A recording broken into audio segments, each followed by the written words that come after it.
of the Church's Commission for Migrants in Europe, an umbrella organization of Protestant, Anglican and Orthodox churches, councils of churches, like the EKD, but similar organizations in altogether 20 European countries at the moment. And I think it was very nice that we ended on the notion of solidarity, and Katrin Hatzinger was mentioning also leading by example, because the second panel now is looking at the question of how churches and NGOs can contribute to humane asylum and migration policy. We have a CCME with our membership often formulated the solidarity as a threefold one. A solidarity with those who need to be protected, a solidarity with those who are receiving them, that's the individuals, the communities, the municipalities, often at the external border, and the solidarity between churches. Because it very often is that churches in the Netherlands, Denmark, other places say, we want to help, we want. They phone us and ask, what can we do to help in Greece and Italy? And it's one of the beautiful moments of my work that I'm often able to put people in contact exactly for that. But we have three experts here now coming in from different perspectives there. We have two colleagues here from a church background. That's on the one hand Reverend Jack McDonald. He is Reverend in the Church of England and also the Bishop's Advisor for EU Affairs, and that is the Bishop in Europe. The Anglican Church has many dioceses, most of them, as the name would suggest, in England, but he is responsible for advising the Bishop of the Diocese in Europe. And he will tell us probably one or two things more. But as you imagine, an English-speaking church with parishes all over Europe, migration is the reality of that church in many, many aspects. And then we have Abre Schifflers. She's Policy and Membership Development Officer of Eurodiaconia, an organization here in the house. And Eurodiaconia is an organization which is bringing together many of the welfare organizations of and associated to churches here. And they have recently just published a new paper on what they have, churches and related organizations have been doing with Ukrainians and what are lessons learned from that. And to my left, to your right, I'm very, very happy to have Lena Düpont with us. Lena Düpont is a member of the European Parliament for the European People's Party, coming from the German CDU, and she is involved in rapporteur and shadow rapporteur role on many of the hot dossiers we have at the moment. She, by background, is a political scientist, and whereas she joined the European Parliament herself in 2019, has already been assisting and advising previous members of the European Parliament. So I think your time with the LIBE committee, which is responsible, goes back to 2009, 2008, if I'm not totally wrong. So in many ways, she is a living memory and history of European asylum and migration policy. We are looking in two rounds here at the experiences of churches, organizations, and NGOs, and also with churches, organizations, and NGOs. And the first question is really the practical work. And maybe we start with a bird's view, outsider's perspective. You work a lot with churches in your reality. What's your perception of the practical work in general the last couple of years? Give us some impressions. Well, actually, I would say it differs a lot on what actual kind of crisis, challenge, country you look at. And if I also may, if you allow to maybe somehow bring it together with the discussion you had before, there is indeed, there is a lot of solidarity, there's a lot of work in practice, there's a lot of joint forces, if you may call it like that, but there are also, let's say, there are also practical hurdles when it comes to legal obligation, when it comes to the way organizations, churches, NGOs are operating in different member states, and I think this is what ends up probably then in the political sphere also here within the European Parliament, the question on how to work together, how to deal with the also differing view on certain aspects and so on and so forth. And that is basically what we're also discussing in the past few weeks, especially in the European Parliament. And we will come back to that because we talk quite regularly. We're not always absolutely of the same opinion, I can tell you that. Jack, Church of England is involved in many, many ways, and as I said, you as a diocese in Europe have a lot of presence in places where people come of all English-speaking backgrounds. Reflect on some of your experiences of churches and a humane asylum migration policy in reality. First, I should thank you all for the invitation, because as a British Anglican, we're very conscious. You're part of the club if you want to that the United Kingdom is no longer part of the club, and we're all, well, some of us, are still very traumatized by that. So thank you for the invitation to be here. In terms of Anglicanism, don't forget that 8 out of 10 Anglicans in the world, the largest provinces across the world in terms of membership in the Anglican Church are Nigeria, Uganda, Kenya and South Africa. So 80% are black sub-Saharan Africans. But if we limit it just to the Church of England, so if you like the mother church of the worldwide Anglican Communion, which is also present in the European continent because of the tiny numbers of Anglicans in the European continent. There are a grand total of 20,000 Anglicans in Belgium. That's against 9 million Catholics. Then yes, we see part of our mission as Katrin said earlier, that for the EKD, which is a very similar sort of church body, I think, to the Church of England, accompanying new policy making and living solidarity are two twin features very dear to the EKD, which will be shared by the Church of England. So even if there are very few Anglicans on the ground in Europe, and I also have to correct you, Torsten, because a decreasing number are English speaking. So we are finding that because of migration, very large numbers, comparatively, of non-English speaking Anglicans and non-Anglicans attach themselves to the 300 parishes of the Church of England in the Diocese in Europe. And that's true here in Brussels, where the largest single ethnicity present in Holy Trinity Pro Cathedral, just a kilometre or so away, is not English speaking, it's French speaking Rwandans of a certain age. And so we're seeing an enormous variety, even within a church which historically, if you go back to the 19th century, was people who all looked and sounded like me, even probably with the same accent. But there are projects going on, and before this event I did an email to the diocese and got a huge number of returns, and I haven't got time to detail them now, but just a few. Limiting ourselves to Belgium, say, we know how important it is to be involved ecumenically. And so a chief partner here is Sant'Egidio, which is a Roman Catholic charity, and they organise the Couloir Humanitaire, both in 2019 and this year and next year. And we were very keen to be involved in that. We were particularly impressed that bringing 150 Syrian refugees almost down the middle, divided between Muslims and Christians, was a fundamentally and absolutely good thing to do, and our parish in Ghent welcomed a Syrian Muslim family, and our parish in Leuven will welcome a Syrian family in January. In Holy Trinity, which I just mentioned, the community kitchen, I'm opening a bracket, absolutely clearly aware of what Tineke and others were saying about the unfairness of the welcome to refugees from around the world in Europe. We are very conscious that there's been a different response to Afghani refugees compared to Ukrainian refugees. But if I close that bracket, well, given the fact that there are tens of thousands of Ukrainian refugees in Western Europe, we have something called the Community Kitchen, which is an ecumenical and interfaith charity based at Holy Trinity Brussels, and that provides between 400 and 600 lovely, delicious hot meals every day, which they all go to people who would otherwise be hungry.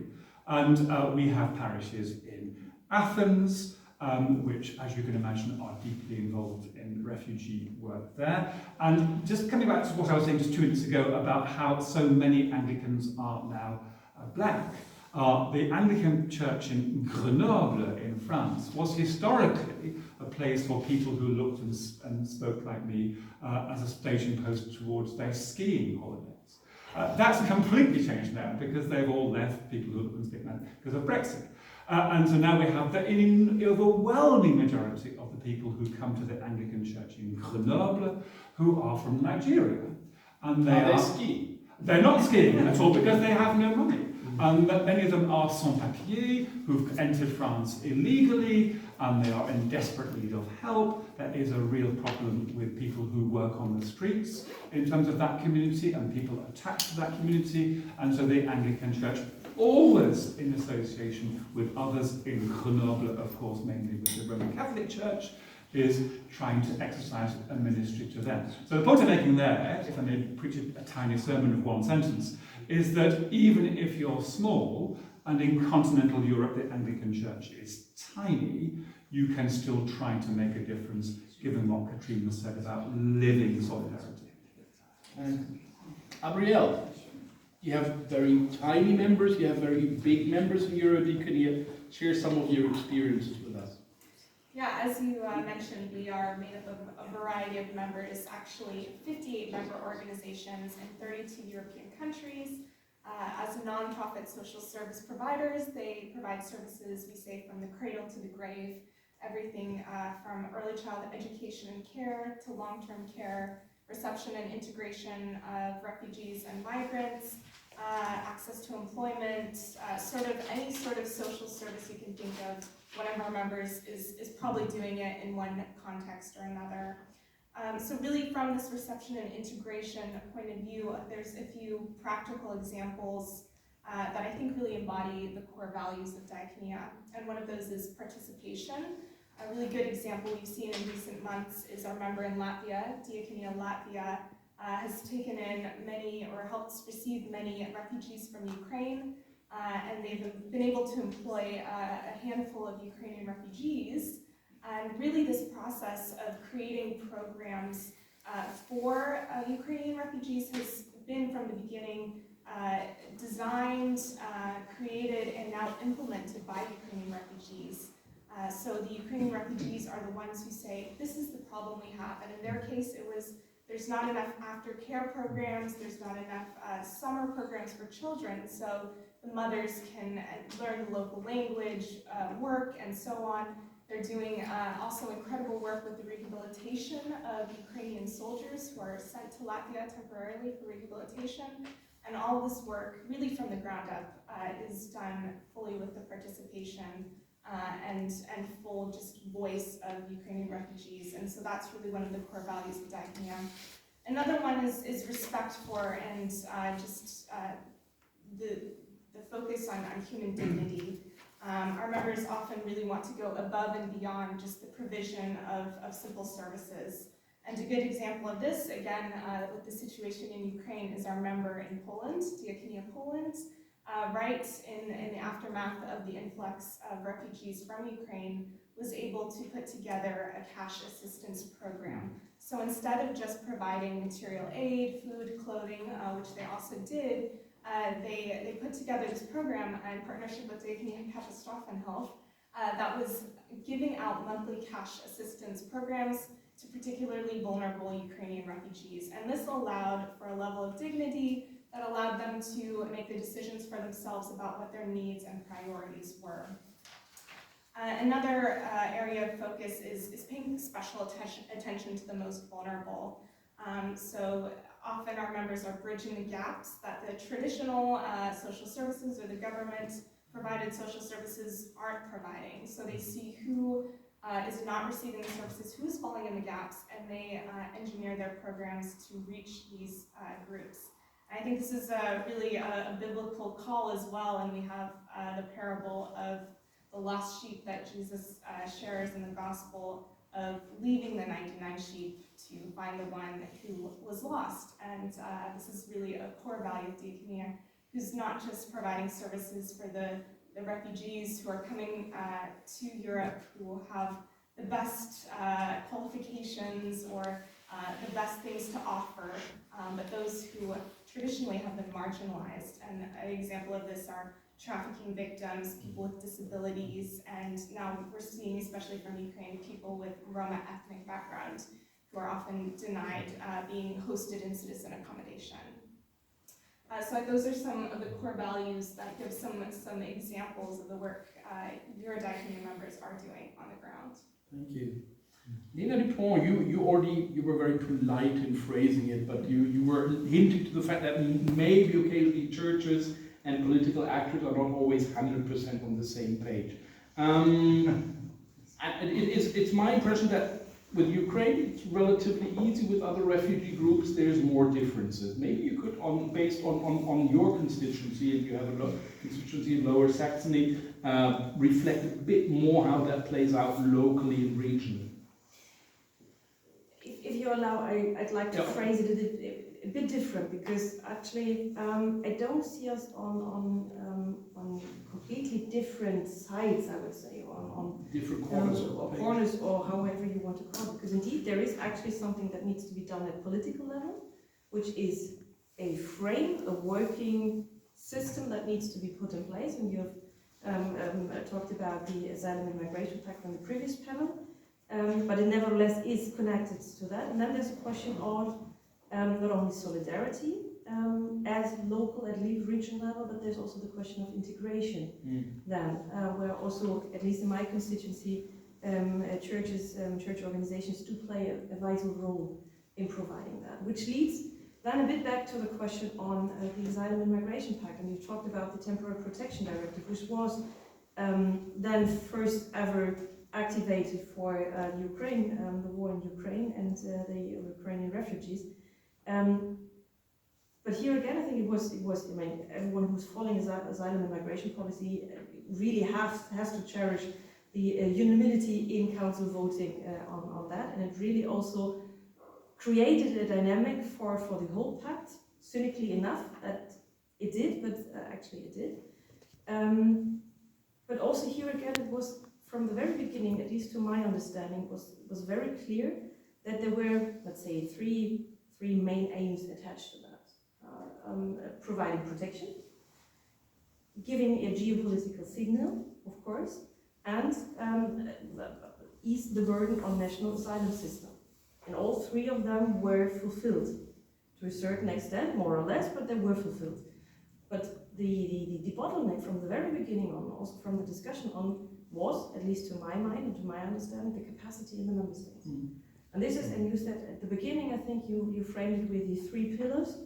I think it was the second one, if not I add a fourth one, is that we also need to have a proper system in not only working together with churches, NGOs and so on and so forth, but also take care of those who are providing help. Because what we see actually is that we've gone through a very difficult time, starting with the corona pandemic, where also NGOs and churches organizations were at the, let's say, at the forefront, really providing help, taking care of people and so on and so forth. And now we're basically in the 3rd year in a row where we actually go through a crisis mode. And also our civil society organizations do so. So here again, capacity of member states really is one of the crucial points, also in helping those who already help others. Because we actually do see, and I do see that also in my constituency, that a lot of organizations are really now at the edge of what they actually can do. Not because they don't want to do more, because the capacity is not there. And this is also a thing which also then reflects back to on the discussion in the pact, because we also need to find a solution for that. There, of course, with the member states at the forefront of those who can actually work on it. Absolutely, and I mean that's why we formulate this solidarity with those receiving them, because whether it was on Lesbos, on Lampedusa, in Cyprus, it was very often that feeling these people feel very left alone by everybody. Those who arrive there feel left alone, and those who host them feel left alone, say we should be able to do better. And indeed, a lot of feedback we're getting in Germany, but particularly in places like Poland, for example, where there's very minimal experience from state actors, from non-governmental actors in dealing with reception, not to mention in such big groups. There's lots of signals that we're at the limit of what we can do. So I think that's something we are internally at the moment very much discussing. I say, how can we support? And that's often little things of debriefing of volunteers and professionals saying, don't go into burnout, there's a couple of things you can do before that. Thanks. Your experiences on it's taking an interesting turn. I'm grateful you're bringing that in, but say, helping others, helping those who help. Some reflection there on the role we can have. Yeah, I listened to Archbishop Heers' presentation with great interest. I think this is a great report. I'm a theologian. And so if you have this careful, painstaking exposition of biblical theology, of the history of the Church, of Catholic and Protestant social teaching, of ethical principles, I think it's super, really super. But the issue for me as an Anglican in the context of Europe and of the United Kingdom is the political audience, which may or may not help you to bring all this into practice. So Archbishop Heers was talking about migration itself being neutral, but migration and violence being the toxic mixture. But if you're dealing with civil authorities, I won't mention the various countries in the European Union which have been mentioned, but let's just stick with the country which has left, the United Kingdom. If you're, and Dinica mentioned this, that politicians can undermine public support for documents like this by saying certain things in public. If you have, on the one hand, just take a limited example, the whole body of Catholic social teaching on migration, but on the other hand, you have civil authorities and politicians who are actually saying that migration in itself isn't neutral. Migration in itself is a net bad, that foreign aid ideally is linked to the countries which receive it, reducing migration into Europe and into the UK, which, it was mentioned, are instrumentalizing people for certain populist political ends. Then to me it just underlines the need of Christian churches and synagogues and mosques and temples and people of goodwill everywhere and others to undertake a huge process of education. Because in terms of accompanying new policy making, I think documents like this are superb. I ask myself as a British Anglican, would the Church of England dare to produce this? Because it would be seen as politically an extremely strong gesture. And would be interpreted by certain elements of the popular press as a threat to the United Kingdom. So it underlines the need for us, in the wider sense of that pronoun, for all of us, to undertake a work of education. And I think that is the channel via which the Church of England in Europe can best influence policy making. Just a simple fact, which was in the press just last week in terms of British statistics, that the birth rates in Western Europe in the 1940s and 50s was over 12 million per year. And the birth rate in Western Europe now is less than 7 million babies per year. And just in terms of the practicalities of organising the economies of Western Europe, now including the Eastern Europe, the M word, the migration word, in a very neutral and in fact in a rather a positive way, raises its head. If the West of Europe, including the UK, wants to maintain its economic success and activity, it has to see migration not as bad, but as morally neutral, maybe indeed as morally positive. And that sort of educational thrust, I think, is absolutely crucial, alongside what Katrin was saying about living the solidarity. My experience as a British Anglican is that when the church is actually involved in practical work with migrants and refugees, that is commended, as long as there's no attempt to educate. That's where we are disapproved of and seen as politically threatening. But I think in a neutral, careful, cautious, objective way, rather like this document as a model, the churches and others of goodwill should educate. Education influencing the practical world. April, your reflections on that? Yeah, I think there's both of you made really interesting points, particularly firstly on the maybe possible breaking point at which some social service providers find themselves at, and we really see that to be true, and I think points more broadly to the lack of long-term investment in social protection systems, as well as reception and long-term integration systems. And I think as Europe has seen itself in multiple crises over the recent years, we've seen the need to create more resilient systems, more resilient communities that will respond well to now inevitable future crises.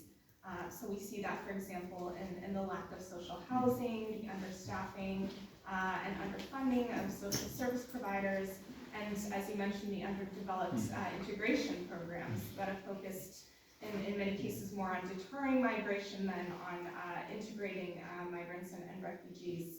I just also want to touch on this idea of the positive aspects of migration and welcoming refugees, and I think there is a tendency, and I will say this is even amongst our membership and amongst us at Eurodiaconia, to argue for the values of migration by utilizing the economic value of migrants, especially, for example, in the long-term care sector. This is one area that we could see potentially. But this also, I think, risks instrumentalizing migrants as seeing only them for their economic benefits, instead of people with diverse life experiences, with positive aspects to bring to our community and in that diversity. And I think that's an important thing to keep in mind as well. Something our members also have come to us very often about in the past months is this question of the different access to social rights that is available for Ukrainian refugees as opposed to refugees from other countries. And this is actually a strain on social workers themselves when they have to explain to their clients from Afghanistan or other countries why it is that a refugee from Ukraine is able to work with the lower language level, or they are able to have a much faster access to housing or other services. And this is something that I think that is weighing on not only the recipients of service, but also the service providers themselves, as it becomes their duty to explain perhaps the complicated legal basis of the Temporary Protection Directive, which ultimately it doesn't land well when you're trying to explain to someone who's in this lived experience.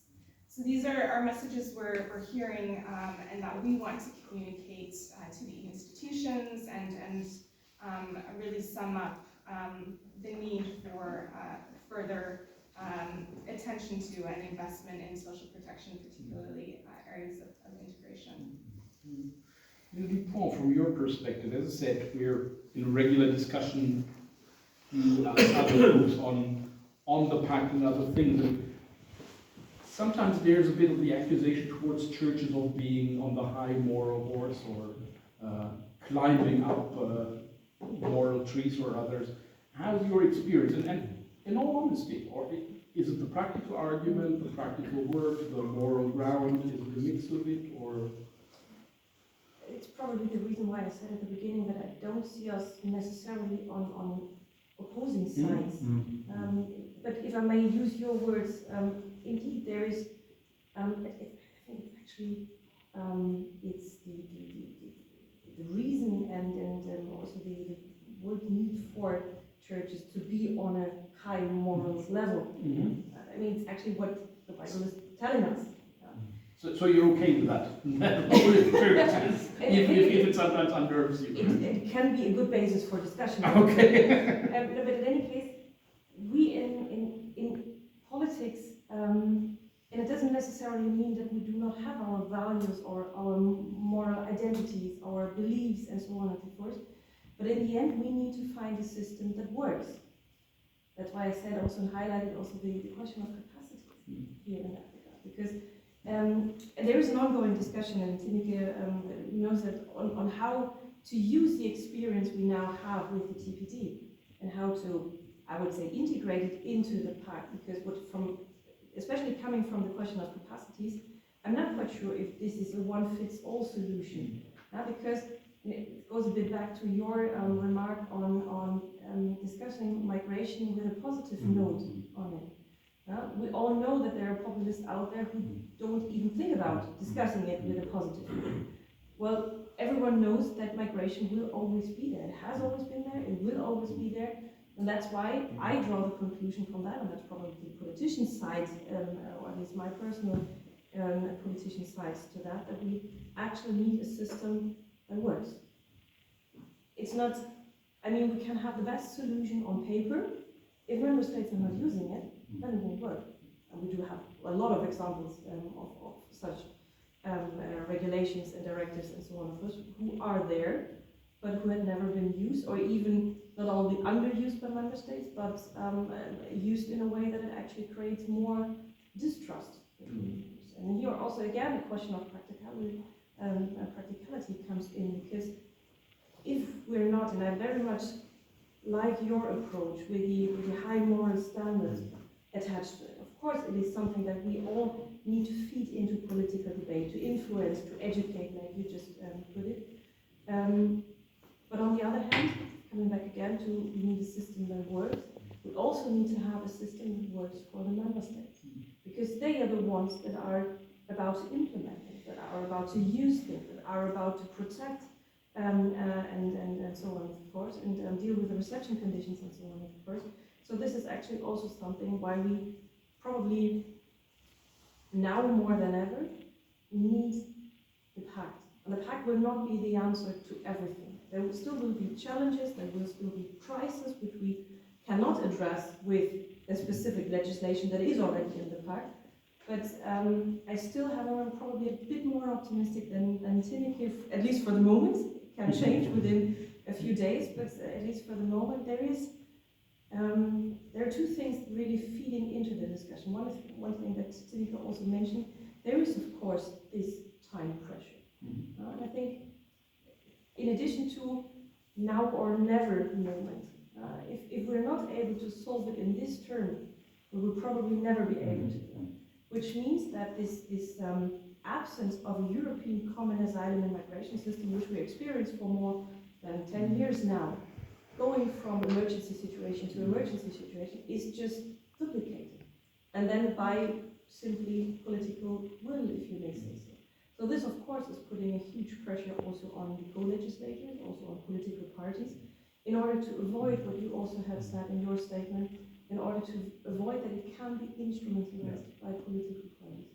And if I may share that on a personal note, I've experienced the discussion in Germany around 2015, 2016 in the German Bundestag, being an assistant to one of the members of the parliament there. And I actually saw what it did to my political party, what it did to other political parties, how it helped creating one specific political party, and how that changed also the discourse in society.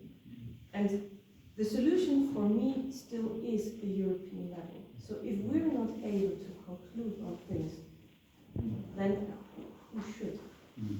So this is basically a bit on a personal note again, also the way I see also the work that you're doing. It is a driver of the political discussion. We might not agree on everything, but there's no need to agree on everything as long as we go in the same direction. That's what actually democracy is. So, and again, the differentiation between working systems and the added value of your contribution to it. Thanks. I think we could now start a whole argument of saying, do we need new rules, or how about take the rules we have more serious? But we'll debate next week in Berlin at Konrad Adenauer, so we can say it from there. And I would like to hand over to Jack and Adrian on that reflection. I heard that as an encouragement for keep the moral standard, don't always be pragmatic. Your reflection. This is very Anglican, two reflections which pull in opposite directions. The first reflection is the churches need to be very careful about assuming that we are more moral than other people. That's my first sort of amber light.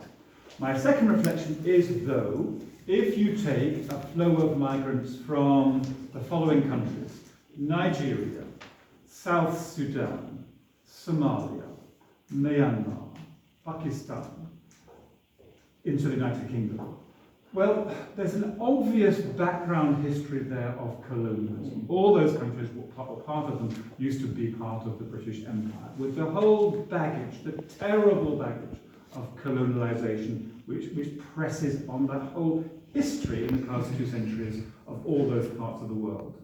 Who is trusted to tell that story in a way which is acceptable to the public?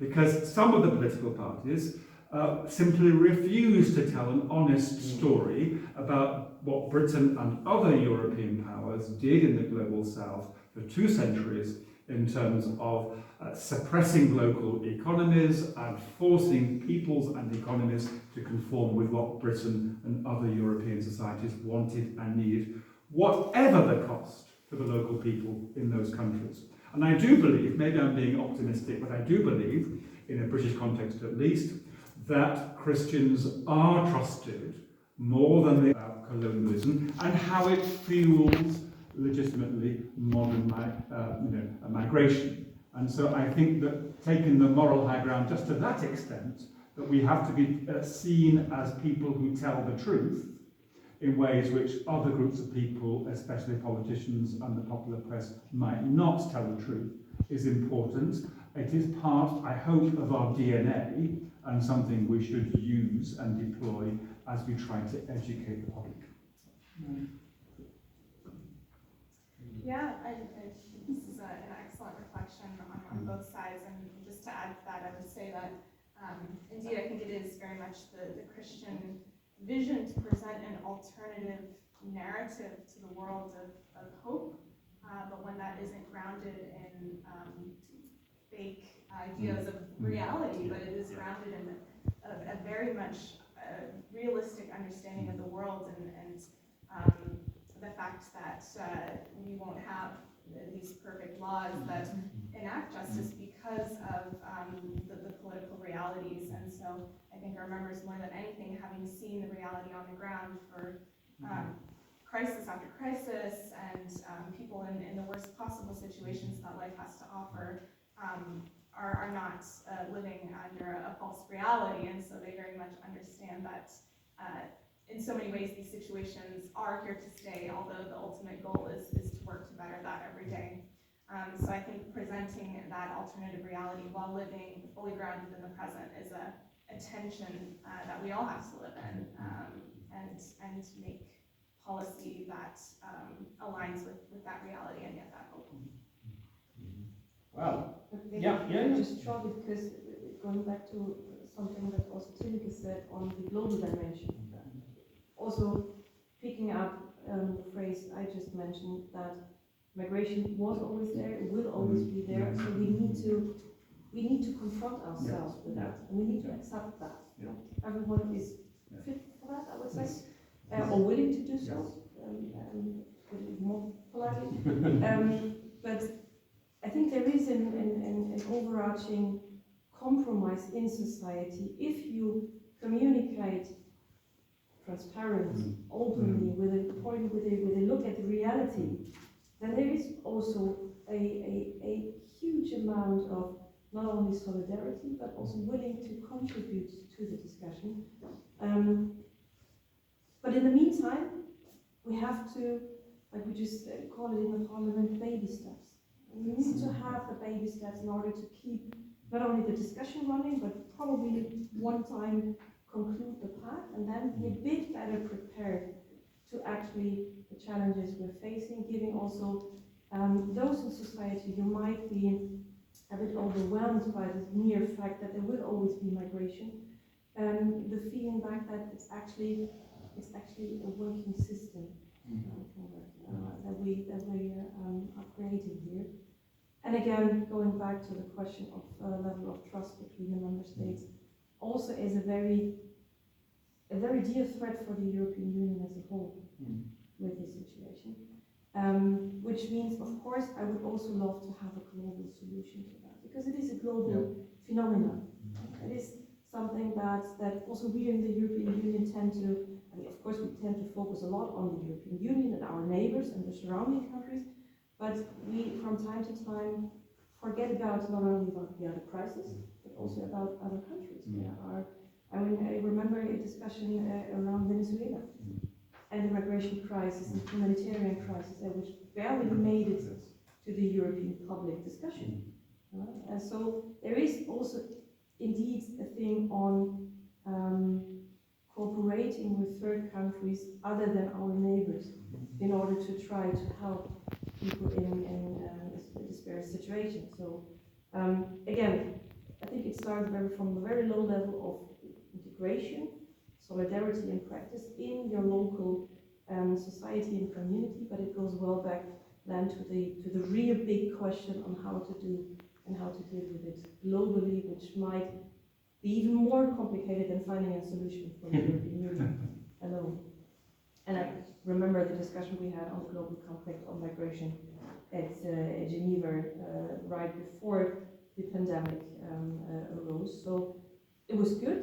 There were actually very good and smart pledges being done there.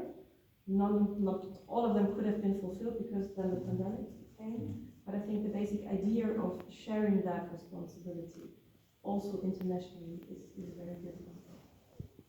And in the meantime, try to solve everything else. In the meantime, I think that's a good final word, and a good time to stop with everything else. There's a great temptation to go all to that in more detail, but we can either do that now informally. It notes that we have concluding words, maybe 3.5 just thoughts. I think I take from our discussion here the notion of realistic hope and as a guiding principle. And I think it was good in the first panel that we remembered, okay, it's very, very difficult, everybody agrees on that, but also, well, maybe we have achieved a number of things. Maybe not everything is totally disastrous if we look at it fairly. Still, the whole issue of non-equal treatment of different refugee groups, I think, was echoed in the different ones here.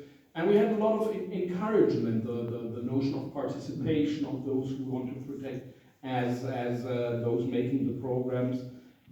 The whole question, is Ukraine now a game changer? Do we see things which we can learn from other things done? Open question, but maybe we'll be smarter after the winter. When we get through the winter, hopefully fine. The commitment of Christians to have a truthful statement, helping those who are falling through the cracks of the system, and our own homework, working on diversity and inclusion and equality within the churches, so that we get our own house in order and can be an example. I thought that was a very, very fruitful debate. We didn't have questions and answers, but still I felt it was quite interactive, and I thank all the participants for it. Thank you very, very much for the panelists of the second panel. I think I really enjoyed it very much, and I think our audience did as well.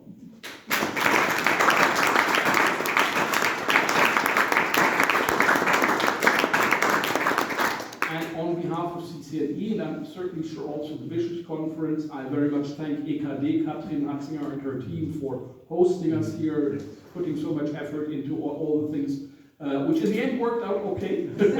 Thank you very, very much that we could be here together. Thank you to the German Bishops' Conference also for being part of the team for that ecumenical event here. And I would like to thank my own team at CCME as well. And with these round of thanks, I would like to almost close it, but hand over to Katrin for a number of housekeeping. Yeah, thank you, Torsten. Big thank you from my side to you, panelists, speakers, moderators, and of course the audience. And those of you who have been here know what is coming now. A cordial invitation to stay for the reception, but before a little bit of work needs to be done, please assist us in just putting the chairs together that we have more space. And now enjoy the rest of the evening. Thank you. Thank you.